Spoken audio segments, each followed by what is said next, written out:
Негізі көп адам біле бермейді. Біз мемлекетке жергілікті атқарушы орган бойынша өзіміз тұратын қаладағы мемлекетке үйге кезекке тұра аламыз. Оған кезекке кімдер тұра алады? Яғни бірінші халықтың әлеуметтік осал топтары, одан кейін госслужащийлар, яғни мемлекеттік қызметкерлер, одан кейін бюджеттік организация қызметкерлері, яғни сіз белгілі бір білім беру ұйымдарында, медициналық мекемелерде жұмыс жасасаңыз, сіз бюджеттік организация болып саналса, сіздің жұмыс орныңыз, сіз үйге кезекке тұра аласыз. Қазіргі таңда үйге кезекке тұру кезекте.kz сайты арқылы жүзеге асады, және халықтың әлеуметтік осал топтары деген Ұлы Отан соғысының ардагерлері, мүгедек баланы қараушы отбасы, бірінші және екінші топтағы мүгедектер, оралмандар, зейнеткерлер және көп балалы отбасы болсаңыз, сіз өзіңіздің категорияңызды дәлелдей алатын құжатыңыз болса, толық емес отбасы болсаңыз, оның үстіне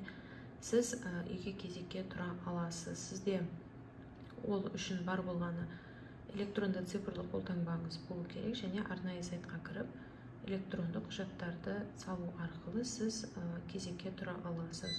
Ол жерде сұрайды, сіздің жеке даналарыңызды өңдейді, одан кейін отбасы мүшелерінің атында үй болмауы керек, және сіздің 3 жыл сол қала бойынша пропискаңыз болу керек.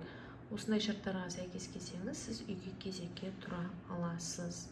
Және сіз кезекке тұру барысында сіздің құжаттарыңызға мүмкіндік алады, электронды және жұмыс орныңыздан, және өзіңіздің статусыңызды дәлелдейтін, категорияңызды дәлелдейтін құжатыңызды прикрепить ету арқылы сіз жұмысқа кезекке тұра аласыз, яғни кезекке.